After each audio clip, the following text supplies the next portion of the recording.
नमस्कार। आपके अपने YouTube चैनल समय की पुकार में मैं ओम कसारा आप सभी दर्शक बंधुओं का हार्दिक स्वागत और अभिनंदन करता हूं। राष्ट्रीय स्वयंसेवक संघ के सरसंघ चालक मोहन भागवत ने सोमवार सुबह भीलवाड़ा के तेरापंथ नगर में पहुंचकर जैन संत आचार्य महाश्रमण से भेंट की और उनका आशीर्वाद ग्रहण किया। ज्ञातव्य है कि जैन संत आचार्य महाश्रमण इन दिनों वस्त्र नगरी में ही चातुर्मास कर रहे हैं और प्रतिदिन हिंदू धर्मावलंबियों को एकजुट रहने एवं राष्ट्र को मजबूत बनाने का संदेश दे रहे हैं। आचार्य महाश्रमण से भेंट करने के लिए नियमित रूप से सामाजिक व स्वयंसेवी संगठनों, राजनीतिक दलों एवं प्रशासन व न्यायिक क्षेत्र से जुड़े वरिष्ठ महानुभावों और आम जन का तेरापंथ नगर में आना जारी है, जिससे भीलवाड़ा अब पूर्णतया धर्म के रंग में सराबोर नजर आ रहा है। हालांकि कोरोना काल के चलते आगंतुकों की संख्या आम दिनों की तुलना में अत्यंत अल्प है, लेकिन कोरोना गाइडलाइन की पालना किया जाना भी अत्यावश्यक है, जो कि सभी के जीवन से जुड़ा एक महत्वपूर्ण प्रश्न है। और अब सुनिए डॉक्टर मोहन भागवत ने आचार्य महाश्रमण की मौजूदगी में उपस्थित महानुभावों से क्या कुछ कहा है। परम श्रद्धेय आचार्य ऋषि के चरणों में वंदन करता हुआ सभी साधुगण साध्वीगण को विनम्र नमस्कार करता हुआ मैं अपना निवेदन प्रस्तुत करता हूँ। वैसे यहाँ तो मैं कई अच्छी बातें सुनने के लिए आता हूँ, क्योंकि इधर अध्यात्म का काम है, उधर भौतिक जगत का काम है। ऐसा माना जाए तो भी अपने देश में सब बातों का आधार अध्यात्म ही है। तो हमारे यहाँ मिलकर सबने चलना, सबकी मिलकर उन्नति होना, एक दूसरे में दूरी द्वेष शत्रुता पैदा नहीं होना, एक दूसरे के साथ आत्मीयता का भाव रखते हुए एक दूसरे को सहायता करते हुए आगे बढ़ना, ये जो काम है वो धर्म का काम कहा गया। और उस धर्म का श्रीमद् भागवत में चतुष्पाद रूप 4 पाद उसके बताए गए। पहला है सत्य। तो सारी बात सत्य के आधार पर ही होती है। जो है उसके साथ जो चलता है वो चलता है, जो है उसके मुख मोड़कर जो नहीं है उसके पीछे दौड़ने वाला ठोकर खाता है। ये तो समझ में आने वाली बात है। और इसलिए हमारे भारतवर्ष में सत्य का अन्वेषण हुआ है, और सत्य का अन्वेषण करने के बाद ये पाया गया है, जैसा हमारे यहाँ एक शब्द आया अभी, अनेकांतवाद, कि सत्य का दर्शन तो मैं कर रहा हूं लेकिन मेरी आंखों से कर रहा हूं, और मैं जिस तरफ हूं उधर से देख रहा हूं, तो मैं जो देख रहा हूं वही सही है, बाकी गलत है, ऐसा नहीं हो सकता। तो जितने सारे देख रहे उन सबका देखना और उसका प्रत्यक्ष होना, इसका जो कोई मिलाकर आता है कुछ स्वरूप, वो सत्य है, वो मैं अकेला नहीं जान सकता। इसलिए इधर सनातन परंपरा में एकम सत विप्राण बहुधा वदन्ति है। लेकिन बात है कि वो पहला चरण है और उसके आधार पर बाकी सब है। अहिंसा भी हमारे यहाँ सभी हमारे भारत के सब पंथ संप्रदायों में ये कहा गया है। क्यों? इसलिए कि सत्य अगर ये है कि हम सब एक दूसरे के शत्रु नहीं है, हमको अगर अपना नाता वर्णन करना है तो हम भाई है एक प्रकार से। कहीं पर माना गया है एक ही है, कहीं पर माना गया है एक दूसरे के। और इसलिए हमारा रिश्ता शत्रुता का नहीं हो सकता, मित्रता बंधुता का ही हो सकता है। तो मित्रों बंधु में व्यवहार कैसा चाहिए? अहिंसा का ही व्यवहार चाहिए, नहीं तो वो मित्रता रहती ही नहीं। वो निंदक और चापलूस, इनकी बात अलग है। निंदक को तो निंदा ही करनी है, चापलूस को झूठा ही बोलना। लेकिन जो सही देखता है वो तो यही देखता है कि अगर हम बंधु और मित्र हैं तो हमको अहिंसा से ही रहना है। और इसलिए दूसरा चरण करुणा बताया गया, क्योंकि अहिंसा ये संवेदना से निकलती है। मैं किसी को कष्ट न दूं, क्यों? जो मेरे लिए अच्छा है वही दूसरों के लिए भी अच्छा है। जो मुझे अच्छा नहीं लगता वो दूसरों के साथ नहीं करना, क्योंकि जब मुझे अच्छा नहीं लगता, दुख होता है, तो क्या वेदना है वो संवेदना मैं जानता हूं, वही उसमें पैदा करना मैं नहीं चाहता। और इसलिए अहिंसा को ही करुणा कहा गया भागवत में। और उसके लिए तन मन का पवित्र होना आवश्यक है, ये विचार हो गया। आचार में वैसा होना आवश्यक है, क्योंकि आत्मा में तो सब विचार है, शुद्ध है, प्रबुद्ध है, परंतु शरीर मन बुद्धि विकारों के अधीन होती है, मलिन हो जाती है और आचार को ढक देती है, तो योग्य आचार नहीं होता। तो उसको साफ रखना, इसलिए कहा गया शुचिता।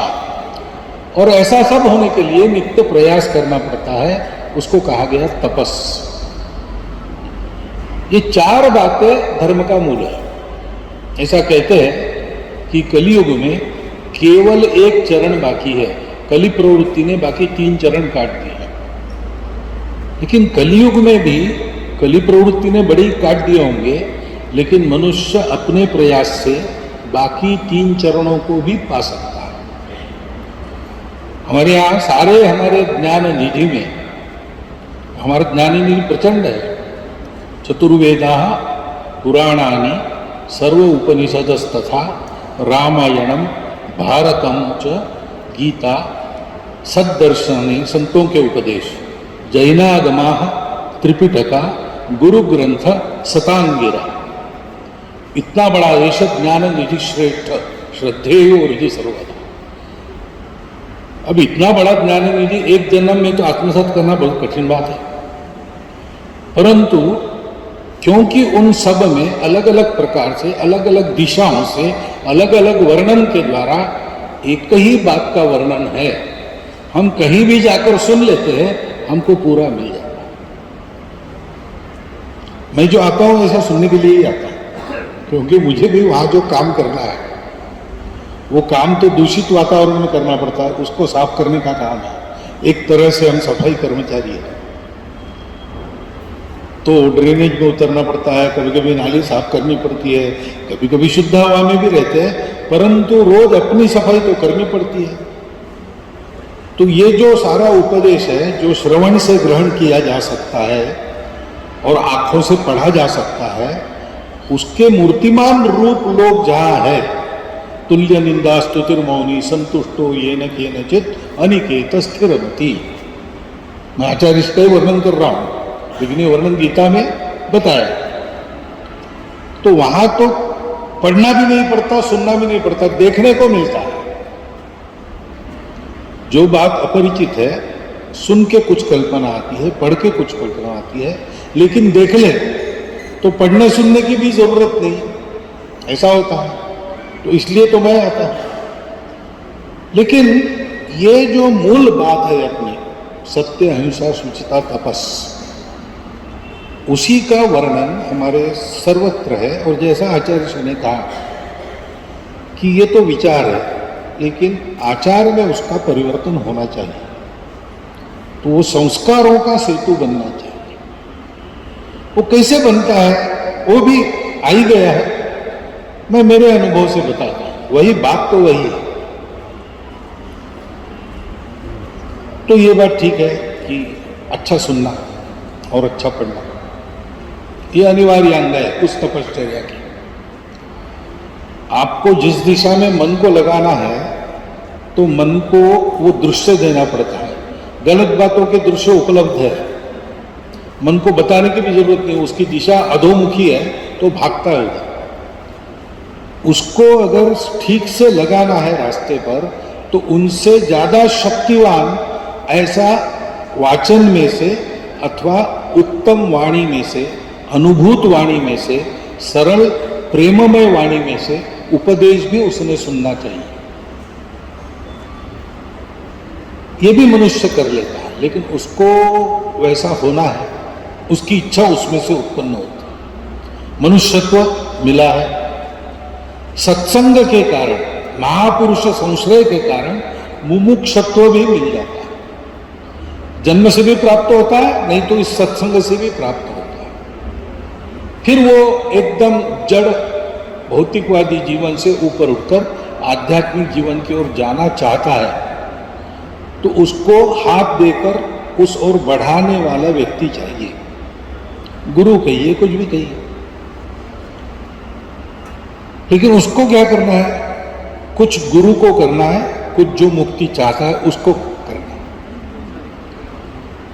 तो जिसको ये कराना है, लोगों को ऊपर लाना है, पहले उसको, वो किसी भी स्तर हो, उसको उस स्तर पर जाना पड़ता है, उनके जैसा बनना पड़ता है। अलौकिक होकर भी लोगों में रहना पड़ता है।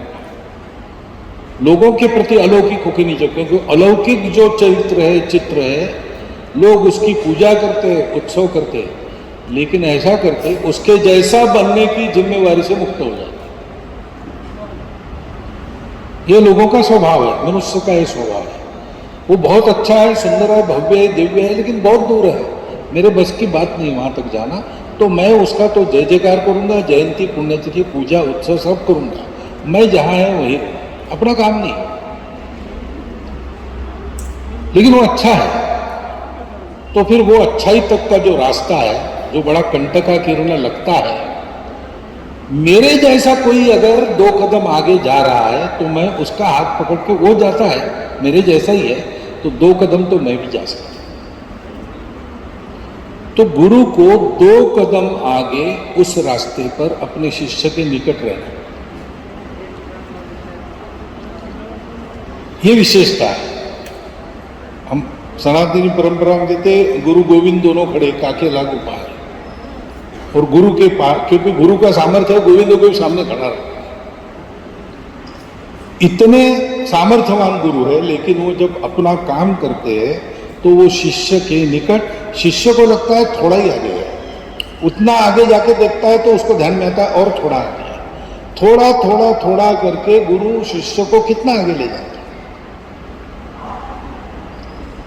ये शिक्षा देने की कला है।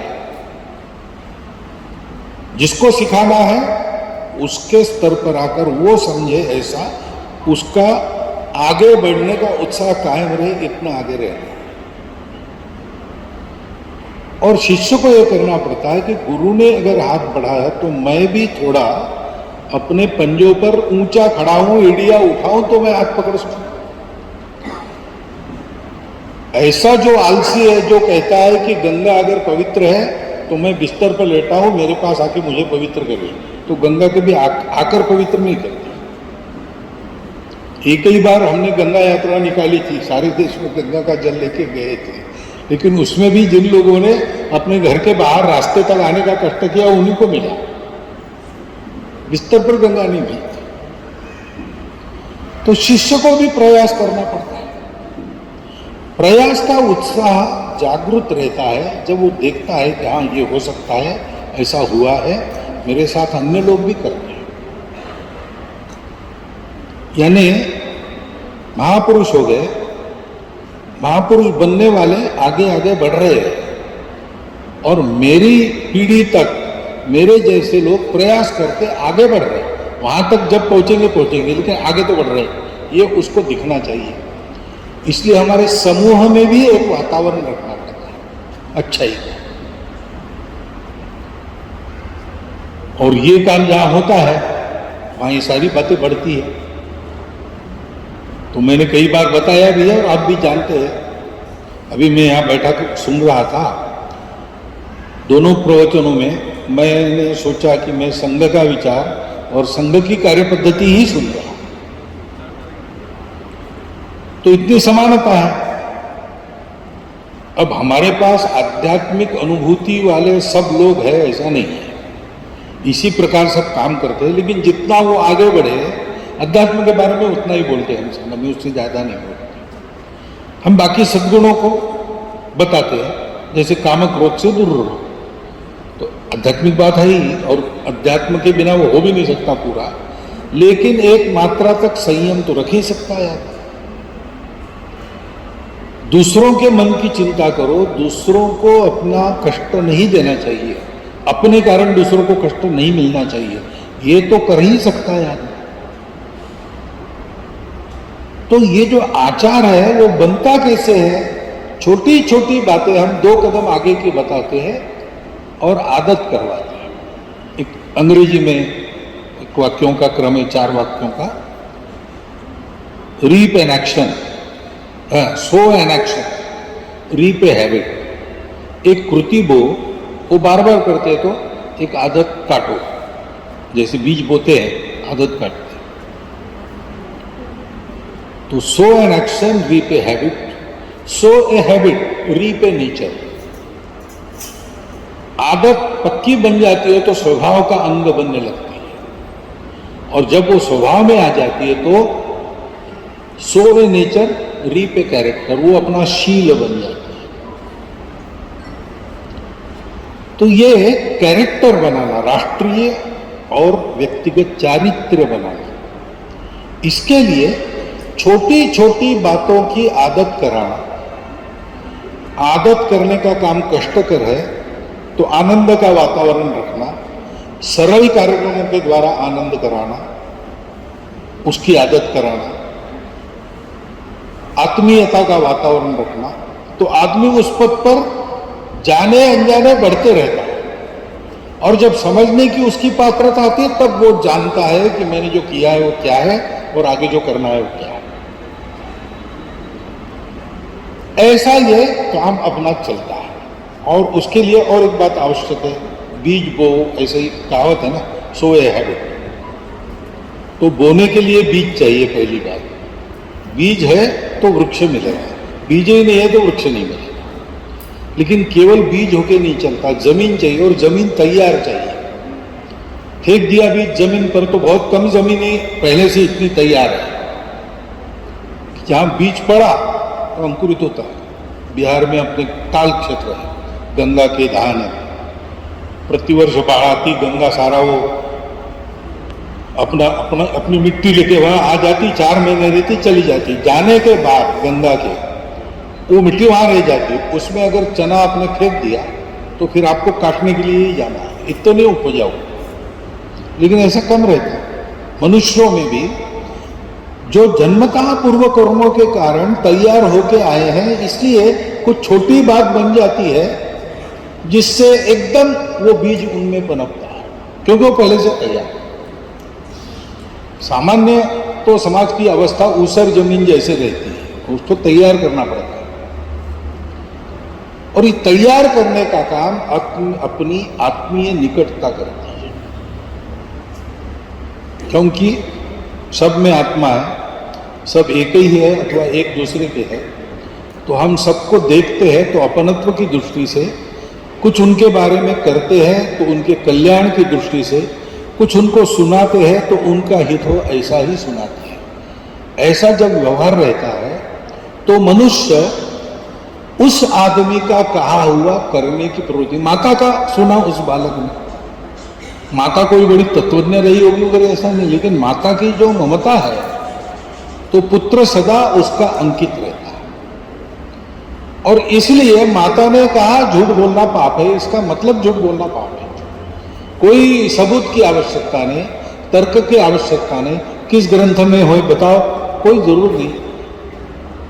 हमारी माँ ने कहा, अपने आदमी ने कहा, आप्त वचन प्रमाण, ऐसा एक प्रमाण का प्रकार भी है। जब मनुष्य की क्षमता नहीं थी प्रत्यक्ष देखने की, या तर्क से अनुमान तक आने की, या देखने वाले बातों से अनुमान लगाने की, तो आखिरी बताया आप्त वचन।